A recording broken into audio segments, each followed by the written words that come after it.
Hello दोस्तों, एक बार फिर से मैं हाजिर हूं 2 अप्रैल 2022 के डेली पीआईबी एनालिसिस के साथ। चलिए आज का पहला आर्टिकल देखते हैं। पीएम यूआई स्कीम, प्रधानमंत्री युवा स्कीम, इसके साइलेंट फीचर्स क्या हैं वो देखना है हमें। तो मिनिस्ट्री ऑफ एजुकेशन की स्कीम है पीएम युवा स्कीम। 29 मई 2021 को लॉन्च किया था। पर्पस क्या था? पर्पस था कम एज के राइटर्स को प्रमोट करना, यानी राइटिंग फील्ड में, यानी जो ये ऑथर्स होते हैं लिटरेचर की फील्ड में, कम एज के युवाओं को अट्रैक्ट करना।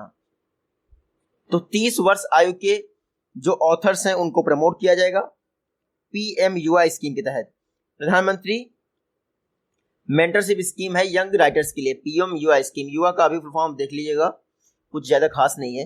देखिए 75 यंग ऑथर्स को सिलेक्ट किया जाएगा। एक कॉन्टेस्ट ऑर्गेनाइज किया जाएगा।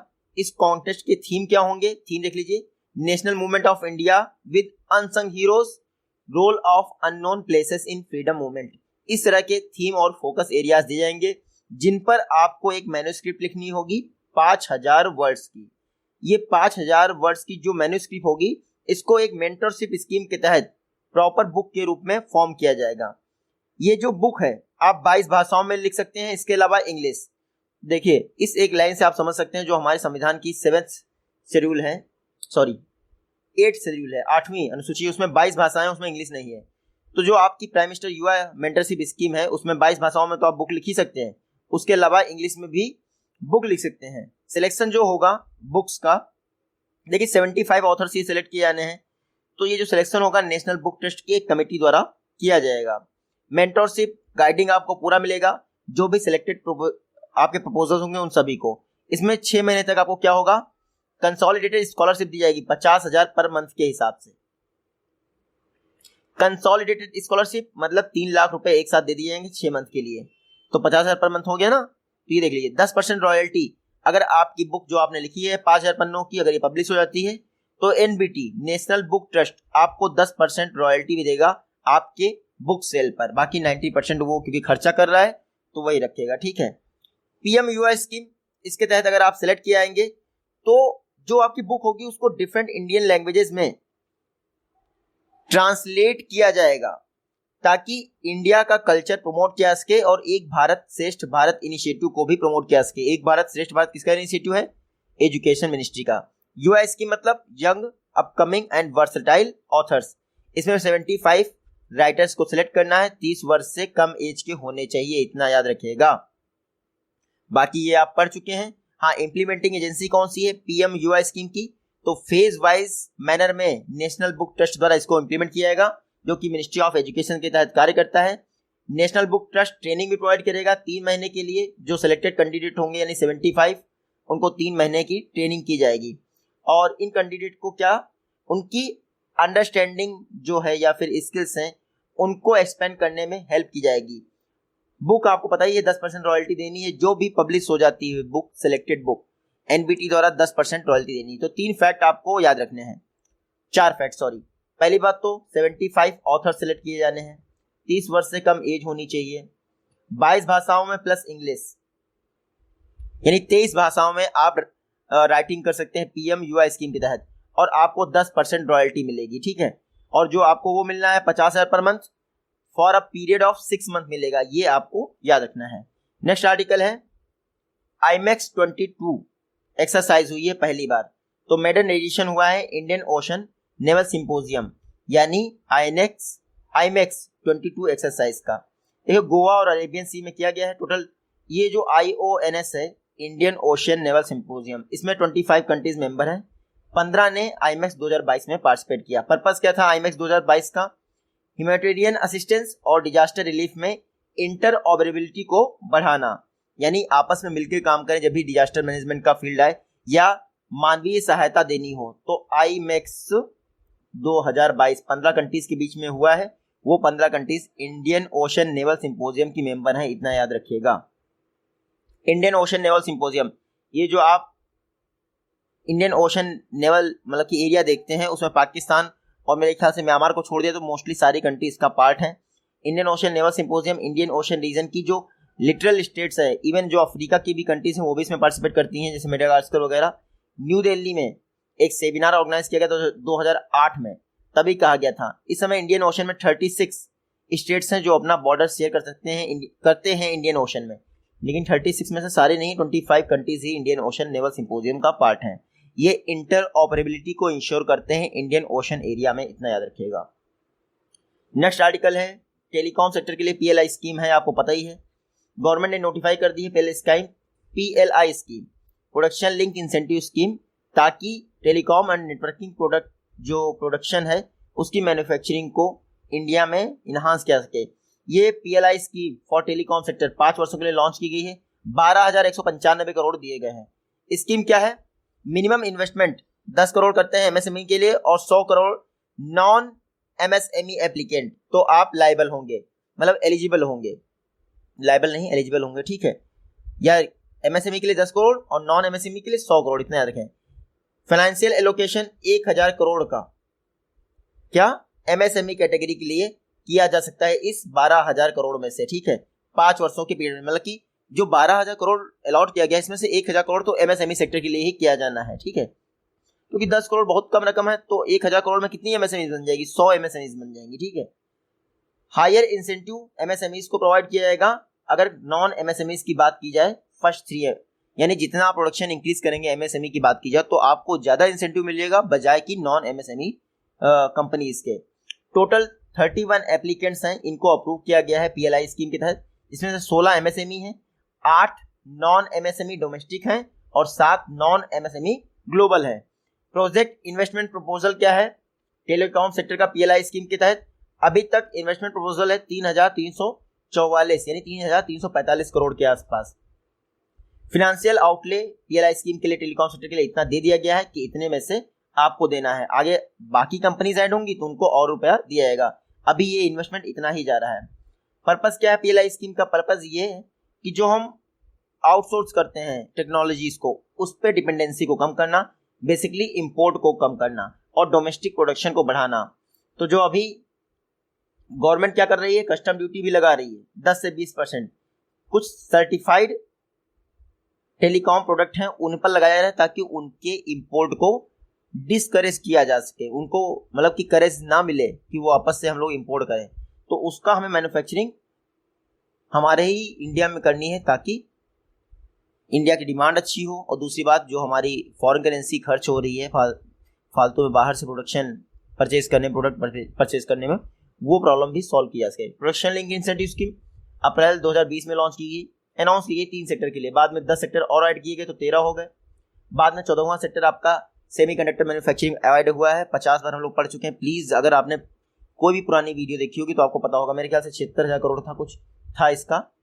तो पहले 1.97 लाख करोड़ के आसपास पूरा पैकेज था पीएलआई स्कीम के लिए 13 सेक्टर के लिए, बाद में वो 2 से ऊपर निकल गया था, ठीक है। वो आप पढ़ लीजिएगा, पुरानी वीडियोस में है, वरना 1-2 दिन में फिर से रिवाइज तो होना ही है। अगर आप ना पढ़ेंगे तब भी आपको पढ़ा ही दूंगा मैं।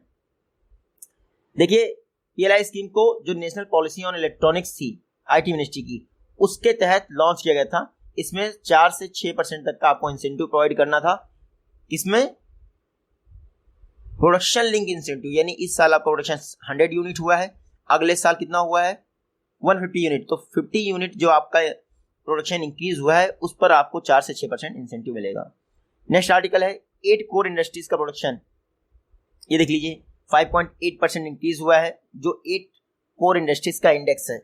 हमारे लिए इंपॉर्टेंट ये नहीं है, हमारे लिए इंपॉर्टेंट ये है कि उनका मतलब ये वेटेज क्या है। सबसे ज्यादा वेटेज 8 कोर इंडस्ट्रीज में किसका है, यहाँ आप देख लीजिए, रिफाइनरी का सबसे ज्यादा है, सबसे कम किसका है, फर्टिलाइजर का है। आप इतना टॉप 2 देखिए, रिफाइनरी का सबसे ज्यादा वेटेज है, सेकंड नंबर पे इलेक्ट्रिसिटी आता है।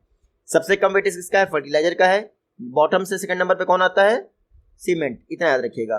कंबाइंड इंडेक्स जो 8 कोर इंडस्ट्रीज का आया है वो फरवरी में लगभग 137 के आसपास रहा है, जो कि लास्ट ईयर फरवरी से 5.8% अधिक है। पिछली बार तो कोविड ही था तो अधिक ही हुआ।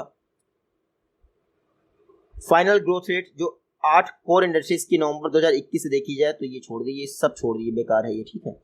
जो इंपॉर्टेंट है हमारे लिए, इंडेक्स ऑफ कोर इंडस्ट्रीज 2011-12 इसका बेस ईयर है। देखिए इकोनॉमी के लिए कैपिटल बेस यही कोर सेक्टर बनाते हैं। जो इंडेक्स ऑफ इंडस्ट्रियल प्रोडक्ट है इसका 40% वेटेज आपकी कोर इंडस्ट्रीज का रहता है, 40.27%, ठीक है। डिफरेंट डिफरेंट बॉडीज इसको जारी करती हैं, वो आपको कई बार मैं पढ़ा चुका हूँ। आप देखिएगा जरा कि इंडेक्स ऑफ इंडस्ट्रियल प्रोडक्शन कौन जारी करता है और कोर इंडस्ट्रीज का डाटा कौन जारी करता है। 8 कोर इंडस्ट्रीज में रिफाइनरी प्रोडक्ट जो इंडस्ट्री है वो सबसे ज़्यादा वेटेज रखती है। तो इंडेक्स ऑफ इंडस्ट्रियल प्रोडक्शन इसमें कोर इंडस्ट्रीज का वेटेज कितना है 40.27%। ठीक है, इस 40.27% में से मैक्सिमम पार्ट किसका है, रिफाइनरी का है। ये आपको याद रखना है। यहाँ देख लीजिए geological heritage site Himalayan region of India की आर्टिकल क्या है, जियोलॉजिकल सर्वे ऑफ इंडिया, इन्होंने 2 जियोलॉजिकल हेरिटेज साइट आइडेंटिफाई किए हैं इंडियन हिमालयन रीजन में। ये जो हेरिटेज साइट हैं शिवालिक फॉसिल पार्क है हिमाचल प्रदेश का, और स्ट्रोमेटोलाइट बेरिंग डोलोमाइट ये सब हैं सिक्किम के। तो सिक्किम और हिमाचल प्रदेश में 2 साइट आइडेंटिफाई की गई हैं। अभी तक इंडिया में 34 जियोलॉजिकल हेरिटेज साइट हैं। अब शिवालिक फॉसिल पार्क देख लीजिए हिमाचल प्रदेश में, इसमें क्या है, वर्टिब्रेट्स के फॉसिल्स डिस्कवर किए गए हैं शिवालिक रॉक्स में। ये 2.6 मिलियन ईयर एगो हैं, यानी 11,700 वर्ष पुराने हैं, शिवालिक में पाए गए हैं। तो ये पहला तो हो गया शिवालिक फॉसिल पार्क हिमाचल प्रदेश में पाया गया है। दूसरा आपका स्ट्रोमेटोलाइट बियरिंग डोलोमाइट, ये है पाया गया है बक्सा जो टाइगर रिजर्व है उसके आसपास सिक्किम में पाया गया है, इतना याद रखिएगा। हालांकि बक्सा टाइगर रिजर्व सिक्किम में नहीं है, ठीक है, वो वेस्ट बंगाल में है, लेकिन बक्सा फॉर्मेशन करके है, ठीक है, लाइमस्टोन ऑफ बक्सा फॉर्मेशन, ये पाए गए हैं आपके सिक्किम में। तो जियो हेरिटेज साइट क्या होता है, जियो हेरिटेज साइट उसमें क्या होता है, सिग्निफिकेंट इंसाइट होता है अर्थ के इवोल्यूशन का, उसको जियो हेरिटेज साइट के तौर पर डिक्लेयर कर दिया जाता है। जैसे लोकटक लेक है, लोकटक लेक नहीं सॉरी लोनार लेक महाराष्ट्र में जो है, उसको भी जियो हेरिटेज साइट घोषित किया जा चुका है। जियोलॉजिकल सर्वे ऑफ इंडिया ऐसा करता है, पेरेंट बॉडी है इसके लिए। जियो हेरिटेज साइट वो हर साइट होती है जो हमारे अर्थ के इवोल्यूशन के विषय में बताए या हिस्ट्री ऑफ अर्थ के विषय में बताए। यूनेस्को की ग्लोबल जियो पार्क क्या है, ये एजुकेशनल और सस्टेनेबल डेवलपमेंट के लिए यूज किए जाते हैं, छोड़ दीजिए। इस समय पूरे वर्ल्ड में 169 यूनेस्को ग्लोबल जियो पार्क हैं 44 कंट्रीज में। India is yet to have one of its own, अभी तक भारत में कोई भी यूनेस्को का ग्लोबल जियो पार्क नहीं है। जियोलॉजिकल सर्वे ऑफ इंडिया की बात करें 1851 में इसकी स्थापना हुई मिनिस्ट्री ऑफ रेलवे के तहत, बाद में मिनिस्ट्री ऑफ माइंस के तहत इसको ट्रांसफर कर दिया गया, वर्तमान में मिनिस्ट्री ऑफ माइंस में आता है। कोलकाता में आपके जियोलॉजिकल सर्वे ऑफ इंडिया का हेडक्वार्टर है। कैबिनेट द्वारा रैम्प स्कीम के लिए, ramp RAMP raising and accelerating MSME performance, ramp scheme के लिए $808 मिलियन का अप्रूवल दे दिया है। यहाँ देख लीजिए रैम्प स्कीम के लिए कैबिनेट ने $808 मिलियन का अप्रूवल दे दिया है। ऐसी रिकमेंडेशन आपकी UK Sinha committee, KV Kamat committee द्वारा बनाई गई थी। रैम्प स्कीम का अनाउंसमेंट हुआ था बजट 2022-23 में। RBI ने एक एक्सपर्ट कमेटी बनाई थी MSME सेक्टर पर, चेयरमैन कौन थे, यूके सिन्हा, 2019 में बनी थी। तो यूके सिन्हा किससे रिलेटेड कमेटी है, MSME सेक्टर के पुनरुत्थान से रिलेटेड। किसने बनाई थी, RBI ने 2019 में बनाई थी। रैम्प स्कीम आप देख लीजिए वर्ल्ड बैंक असिस्टेड स्कीम है, सेंट्रल सेक्टर स्कीम है रैम्प स्कीम। देखिए कोरोना वायरस का डिजास्टर आया 2019 के दिसंबर के आसपास, तो MSME सेक्टर बहुत हर्ट हुए हैं इससे, उनको रिवैम्प करने के लिए रैम्प स्कीम लॉन्च कर दी गई। देखते हैं रैम्प चढ़ने उतरने के लिए होता है जो घर के बाहर बनाया जाता है, तो उसी से रैम्प स्कीम बनी है, raising and accelerating MSME performance. M क्या है, MSME को स्ट्रेंथन करना स्टेट और सेंट्रल लेवल पर, ठीक है। फंडिंग रैम्प स्कीम के लिए 6062.45 करोड़, 6062.45 करोड़ रैम्प स्कीम के लिए, जिसका 60% यानी वर्ल्ड बैंक देगा 3750 करोड़ और इंडिया गवर्नमेंट देगी 2312.45 करोड़। तो रैम्प स्कीम के लिए 6062.45 करोड़ जो है लोकेट किए गए हैं, जिसमें से 60% गवर्नमेंट ऑफ इंडिया देगा लगभग और 40% कौन देगा, वर्ल्ड बैंक। फंड फ्लो जो है रैम्प स्कीम का होगा, ये मिनिस्ट्री के बजट में ही इंक्लूड कर दिया जाएगा, अलग से रैम्प स्कीम के लिए आपको नहीं मिलेगा। जिस भी मिनिस्ट्री की MSME होगी उसी को वो बजट एलोकेट कर दिया जाएगा। बाकी यहाँ देख लीजिए MSME इंडियन इकोनॉमी की बात करें तो इंडिया के GDP का 30% MSME से आता है, ओवरऑल एक्सपोर्ट का 48% आता है, लगभग 11 करोड़ रोजगार MSME ने जनरेट कर चुके हैं इंडिया में। 20वां एडिशन हुआ है वरुणा एक्सरसाइज का, देख लेते हैं। 20वां एडिशन हुआ है वरुणा एक्सरसाइज। वरुण मतलब जल, वरुण जल के देवता कहते हैं। हालांकि किसकी एक्सरसाइज है? इंडिया और फ्रांस की नेवी के बीच में होती है वरुण एक्सरसाइज। 20वां एडिशन हुआ है। बायलैटरल रिलेशनशिप को स्ट्रॉन्ग करने के लिए ये वरुण एक्सरसाइज की जाती है। 1993 में इसकी शुरुआत हो गई थी। 2000 से एनुअली हो रही, उसके पहले बाई एनियल होती थी, ट्राई एनियल होती थी, कभी भी होती थी। फोकस एरिया क्या है? Maritime theatre expansion. इंडिया और पैसिफिक ओशन में मैरीटाइम थिएटर एक्सपेंशन पर ध्यान दिया जा रहा है। इंडिया और फ्रांस में वरुण एक्सरसाइज होती है जो कि नेवीज की एक्सरसाइज है। फिर डेजर्ट नाइट और गरुड़ा एक्सरसाइज है एयर एक्सरसाइज। शक्ति जो है आर्मी एक्सरसाइज है। तो ये 3 एक्सरसाइज याद रखिएगा इंडिया फ्रांस के बीच में, गरुड़, वरुण, शक्ति। डेजर्ट नाइट भी याद रखिएगा। गवर्नमेंट का एम्फेसिस कर रही है सनफ्लावर प्रोडक्शन और एरिया एग्जॉस्टमेंट पे। हालांकि कुछ खास आर्टिकल नहीं है और ना ही इसमें कुछ दिया हुआ है। अगर आप पढ़ना चाहें तो पढ़ लीजिए, कुछ भी खास नहीं दिया है। Shri Narendra Singh Modi ji national oil palm mission जो है इंक्लूड कर रहे हैं, मतलब अनाउंस किया था इन्होंने। इससे क्या होगा? सनफ्लावर एरिया कल्टीवेशन भी इनहांस होगा, क्योंकि सनफ्लावर का ऑयल हम लोग खाने में यूज कर सकते हैं। ठीक है। डोमेस्टिक कंजप्शन जो है लगभग 10% के आसपास है, जिसको बढ़ाया जा सकता है आगे आने वाले समय में। इंडिया का खुद का सनफ्लावर प्रोडक्शन लगभग कुछ वर्षों से स्टैग्नेंट है, 60,000 टन के आसपास ही है, और लगभग 2.40 हेक्टेयर 2.40 लाख हेक्टेयर होगा, ये हेक्टेयर नहीं होगा। ठीक है। 2.40 लाख हेक्टेयर में सनफ्लावर कल्टीवेशन किया जाता है। गवर्नमेंट ऑफ कर्नाटका ये भी इंटरेस्ट दिखा रही है, आंध्र प्रदेश भी इंटरेस्ट दिखा रही है, पंजाब भी। अब इंटरेस्ट दिखाने से कुछ नहीं होता है। हाईएस्ट प्रोडक्टिव स्टेट कौन सा होगा वो हमें देखना है, लोवेस्ट कौन सा होगा वो हमें देखना है।